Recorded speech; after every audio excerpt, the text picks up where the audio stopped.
B. May, 26, junior architect at a mid-sized firm in Chicago. Life is a blueprint, literally and figuratively. Everything is measured, calculated, drafted. Live with Sarah, 25, pharmacy tech. We've been together 4 years. Met in college. She was the girl who always had a highlighter and extra scantrons. She is the human equivalent of a warm oatmeal breakfast. Comfortable, nutritious, completely devoid of surprise. We have a routine that you could set an atomic clock to. Monday, gym, chicken breast, Netflix. Tuesday, tacos, laundry.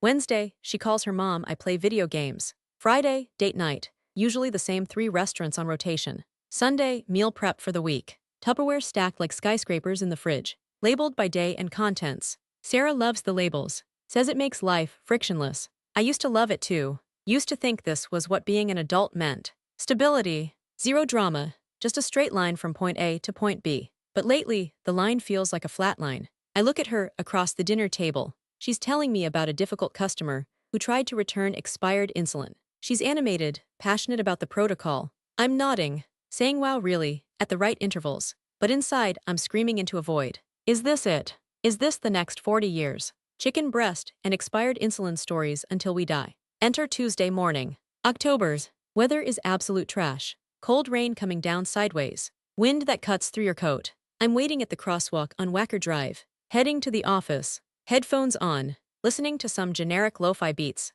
to numb the commute. Looking at the gray puddle accumulating near the curb. Then I see her, standing 3 feet to my left. Not looking at her phone. Not huddled in a miserable ball like everyone else. She's looking up at the skyscrapers. Rain is matting her hair to her face. She's wearing this oversized vintage trench coat and a green beret. Who wears a green beret in 2024? She's holding a film camera, not a DSLR, an old Canon i1. She raises it and snaps a picture of a pigeon fighting over a crust of bread. Then she lowers the camera and smiles. Not at me, just at the world, at the absurdity of the pigeon, at the rain.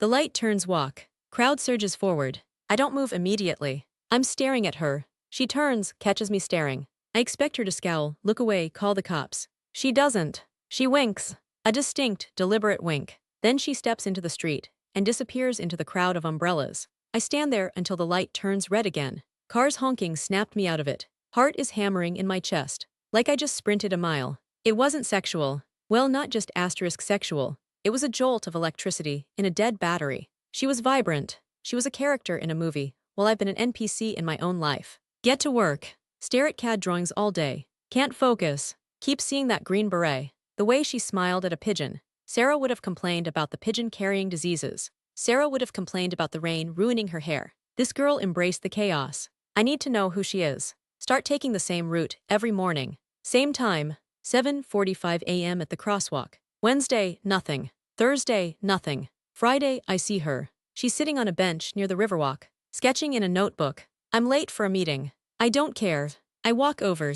Heart rate 120 BPM. Stand near the bench pretending to check my phone. She looks up, recognizes me. You're the statue man, she says. Voice is raspy, smoky. Statue man, I ask. The guy who froze at the crosswalk on Tuesday. I thought you rebooting. I laugh. It's a genuine laugh, not the work laugh I give my boss. I was just admiring the composition, I say, trying to sound artsy. I'm Liam. Chloe, she says. She closes the notebook. You an architect. You have that I hate this building's font look. Guilty, junior architect. I'm a visual storyteller, she says. Whatever that means. It sounds exciting. It sounds messy. We talk for 10 minutes. She hates grid systems. She loves brutalism because it has feelings. She thinks pigeons are the souls of old commuters. It's nonsensical. It's captivating. I'm 20 minutes late to work. I don't care. Exchange numbers for art references. Walking away feels like unplugging from the matrix. The colors of the street look brighter. Go home to Sarah. She's made lasagna. It's perfect. Layers are even. Cheese is brown just right. How was your day? She asks. I hesitate. Good, busy, just standard. I don't mention Chloe. Why would I? It was just a conversation. Harmless. But I check my phone under the table. No texts. Feel a pang of disappointment that surprises me. Sarah starts talking about our weekend plans. Apple picking. We go apple picking every. Same orchard. Same photo by the pumpkin sign. Same caption on Instagram. You're the apple of my eye. I suddenly feel suffocated. Can we do something else this weekend? I interrupt. Sarah pauses, fork halfway to her mouth. Like what? I don't know, go to a jazz club, drive to the dunes, just, not apples. She looks hurt. But we always go. My mom is expecting pictures. We're not living for your mom, Sarah. Snap at her. Silence. She puts the fork down. Okay, fine, we can stay in. Guilt washes over me. But underneath the guilt is irritation. Why does everything have to be a tradition? Why can't we just be? Later that night. Phone buzzes. Unknown number. Attached image. A blurry photo of a neon sign reflecting in a puddle. Text, this looked lonely. Reminded me of you. It's Chloe. I stare at the screen. Sarah is asleep next to me, breathing softly, rhythmically. I type back, I'm not lonely, just bored. Chloe, same thing, statue man. We text until 2 a.m. Talk about dreams. Not I want to buy a house dreams. Weird dreams. Fears. She tells me she feels like she's made of glass. I tell her I feel like I'm made of drywall. It's pretentious. It's deep. It feels real. Sarah rolls over, arm drapes across my chest. I gently move it away. I feel like I'm cheating, but I tell myself I'm not. We haven't touched. It's just a connection. A cerebral connection. Sarah wouldn't get it. Sarah thinks deep is watching a documentary about sea turtles. Weeks pass. I'm living a double life. Daytime, dutiful boyfriend, mediocre employee. Lunch breaks and evenings. Chasing Chloe. We meet for coffee. We meet in museums. She's chaotic. Always late. Forgets her wallet. Phone screen is always cracked. Tells stories that don't add up. One day she's from Seattle. Next she spent her childhood in Paris. I don't care. She makes me feel alive. She asks me about my designs. Why are you designing office blocks, Liam? You should be designing cathedrals. There's no money in cathedrals, I say. Money is fake, legacy is real. She grabs my hand across the table. Her fingers are cold, adorned with silver rings. Build something that makes people cry. I look at her. I want to build her a castle. I go home and look at the blueprints for the strip mall I'm working on. I hate it. I hate myself. I start resenting Sarah. Every time she asks me to take out the trash, it feels like an anchor dragging me down. She buys me a new shirt. Blue button-down. Sensible. It matches your eyes, she says sweetly. I put it on. I feel like a Ken doll. I tell my work friend, Marcus. We're in the break room. Dude, you're playing with fire, Marcus says. It's not like that, she just inspires me. Bro, inspiration is code for I want to bang her but I need a moral loophole. Sarah is a saint. Sarah is boring, Marcus. I'm drowning in boring. Marcus shakes his head. Boring is underrated. Boring means she won't key your car. Boring means she's there when you get the flu. I don't want a nurse, I want a muse. Marcus laughs. You sound like a bad indie movie. Good luck with the muse. The turning point. Sarah's sister's engagement party. Big deal. Been on the calendar for months. Black tie. Sarah bought a new dress. She's been talking about it for weeks. It's on a Saturday night. Friday afternoon, Chloe texts me. Gallery opening, underground spot in Wicker Park. My photos are featured, I need you there. It's tomorrow night. My stomach drops. I type, I have a thing with Sarah. She replies, the apple-picking girl. Bring her, or don't. But if you don't come, I'll know you chose the drywall life. Manipulative, yes. Effective, absolutely. I spend Saturday strictly panicking. Sarah is getting ready. She looks beautiful objectively. Emerald green dress. Hair curled. She spins for me. Do I look okay? You look great, I say, checking my watch. Are you excited? Mark and Jenna are going to announce the date. Yes, thrilled. We get in the Ubers. Heading to the banquet hall. My phone buzzes in my pocket. Phantom vibration. It's calling to me. We get there. Open bar. Generic DJ playing September by Earth, Wind and Fire. I'm holding a warm beer. Sarah is dancing with her mom. She looks happy. Content. I look around the room. Couples swaying. People talking about mortgages and dog breeds. I feel the walls closing in. I can't do this. I can't be this person. I pull out my phone. Text Chloe, where are you? Chloe, waiting for my architect. That's it. I find Sarah near the buffet. Babe, I don't feel well. Classic lie. What's wrong? Her face drops immediately, concern. Stomach, I think the shrimp. I need to go home. Oh my God, I'll come with you. No, I say it too loud. No, stay, it's your sister, you can't leave. I'll just Uber home and sleep it off. She hesitates, looking at me with those big, trusting eyes. She feels my forehead. You don't feel warm. It's internal, please Sarah, just have fun. I'll text you when I'm in bed. Okay, if you're sure. She kisses my cheek. I love you, feel better. The guilt stabs me, but I suppress it. I walk out. Get in an Uber. Destination, Wicker Park. The gallery is in a basement. Smells like clove cigarettes and damp concrete. Music is thumping. Experimental synth noise. People are wearing sunglasses inside. I feel overdressed in my suit. I loosen my tie, unbutton the collar, trying to look disheveled chic. I scan the room. Find Chloe. She's holding court in the corner, holding a glass of red wine, wearing a slip dress and combat boots. She sees me. Eyes light up. She breaks away from her group and walks over. You came. I escaped, I correct her. She smiles. A predator's smile. Good boy. She takes my hand, leads me to her photos. They are, okay. Blurry pictures of pigeons, street signs, reflections. Honestly, they look like accidents. But I nod. The composition is incredible, I say. It's about the liminal spaces, she whispers. We drink. We dance. Not the swaying kind of dance. Manic, jumping up and down kind of dance. I feel free. I feel like I'm finally in the movie. Around 1 a.m., we step outside for air. Alleyway. Raining again. Of course it is. She leans against the brick wall, looking at me. So where's the apple picker? Don't call her that. Where is she? At a party, thinking I'm sick in bed. Chloe laughs. You're bad, Liam. I didn't think you had it in you. She steps closer. Smells like rain and cheap wine. This is it. The moment. I lean in.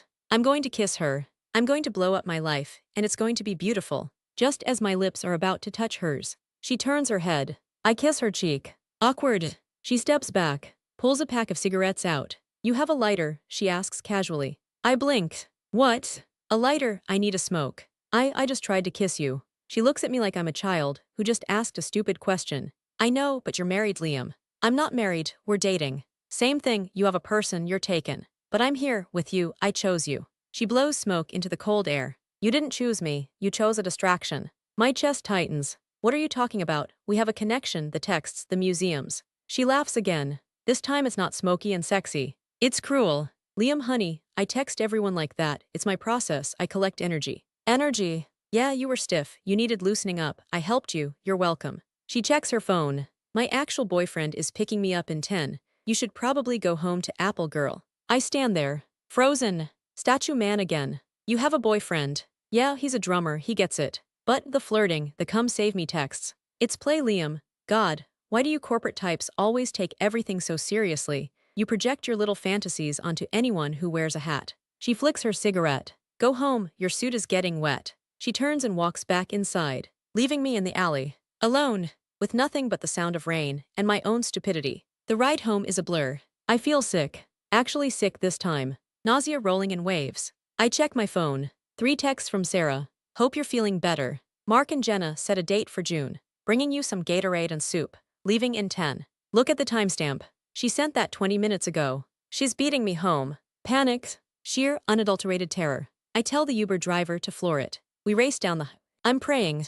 Promising God I'll never look at a beret again. I'll eat chicken breast forever. I'll label every Tupperware. Just let me get away with this. We pull up to the apartment building. Sarah's car is there. Lights are on in our unit. I run up the stairs. Fumble with my keys. Open the door. Sarah is sitting on the couch, still in her emerald dress. Shoes off. Makeup slightly smudged. There's a bowl of soup on the coffee table. Cold. She looks at me. I'm soaking wet. Suit disheveled. Smell like cigarette smoke and cheap wine. She doesn't look angry. She looks extinguished. Like someone blew out a candle. You weren't in bed, she says softly. I went to the pharmacy for meds, and the line was long and I walked. Lies. Pathetic, crumbling lies. She stands up, walks over to me, sniffs my jacket. You smell like clove cigarettes. I passed a smoker. You smell like perfume, not mine. Silence. The air conditioner hums. The fridge compressor kicks on. Where were you, Liam? I look at her. I could lie again. I could gaslight her. Say she's crazy. But I look at her face. The face I've woken up to for 4 years. The face that looked at me with pure love when I fixed her flat tire. The face I just betrayed for a girl who called me an energy source. I crumbled. I went to a gallery opening. She nods. Slowly. With who? A friend, a girl. Sarah closes her eyes. Takes a deep breath. Lets it out. Did you sleep with her? No, I swear, nothing happened. We just talked. I just felt stuck, Sarah. I felt like we were in a rut and I needed some excitement. She opens her eyes. They are full of tears. But she's not crying. A rut, she repeats. Yeah, the routine, the chicken, the labels. I just wanted to feel something different. She laughs. A dry, humorless sound. I made that routine because you said you were stressed at work. I label the food so you don't have to think about cooking when you get home late. I plan the dates because you say you're too tired to decide. It hits me. Like a physical slap. All the boring things. They were acts of service. They were love. She was building a foundation. And I was looking for a trapdoor. Sarah, I'm sorry. I messed up. It was a mistake. She means nothing. She's crazy. I want us. I reach for her hand. She pulls back. You didn't want us tonight. You left my sister's engagement. You lied to my face. You left me alone at a party where everyone was asking where you were, so you could go chase some fantasy. She walks to the bedroom, pulls out a suitcase. Not the big one. The carry-on. What are you doing? I ask, voice shaking. I'm going to my mom's. No, Sarah, please. We can talk about this. We can fix this. There's nothing to fix, Liam. You don't want this life. You made that clear. She packs efficiently. Routine. Fold, stacks it. Even in heartbreak, she is organized. It breaks my heart more than if she threw things. She walks to the door. I stand in her way. Sarah, please, I love you. She looks at me. Really looks at me. Like she's seeing a stranger. I think you love the idea of me, just like you loved the idea of her, but you don't know how to love a real person. That's not true. It is. Real people are boring sometimes, Liam. Real love is showing up when you don't feel like it. You didn't show up. She steps around me. Opens the door. Don't call me. Door clicks shut. Sound of her heels fading down the hallway. Then the heavy thud of the main building door. B. May. Standing in the hallway. Wetsuit. Smelling like a basement. The apartment is silent. I look at the coffee table. The bowl of soup she brought for me. Chicken noodle. Homemade. She must have made it before the party, just in case. Or left the party early to make it. I sit on the couch. Stare at the soup. I pull out my phone. Open Instagram. Chloe has posted a story. A video of her kissing a guy with long hair and tattoos. Caption, my muse. I block her. Delete the number. I look at the text thread with Sarah. Last message. Asterisk bringing you some Gatorade and soup. I start typing. I'm so sorry. Please come back. I was an idiot. I delete it all. She's right. I chased a ghost because I was bored of the person holding my hand. I traded a diamond for a piece of broken glass because the glass glittered more. I walk to the fridge. Open it. See the stack of Tupperware. Labeled, Monday lunch Liam. Her handwriting. Neat, bubbly loops. I slide down the fridge door to the floor. Put my head in my hands. The apartment feels huge. It feels empty. It feels like a poorly designed building. Structural failure. And I'm the architect who forgot to account for the load. I sit there until the sun comes up. The rain stops, but the gray remains. And I realize, the silence isn't peaceful anymore. It's just quiet.